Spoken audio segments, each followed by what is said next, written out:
बाटो बाबा अगाडि गएर हेर्छ यो नयाँ ठाउँ हो नि त अनि पल्लोलाई निकै लागेको छ अगाडि हेरेर आउँछु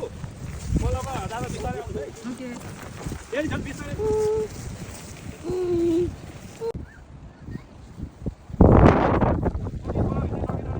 ए दादालाई बोक्नु भन्नु त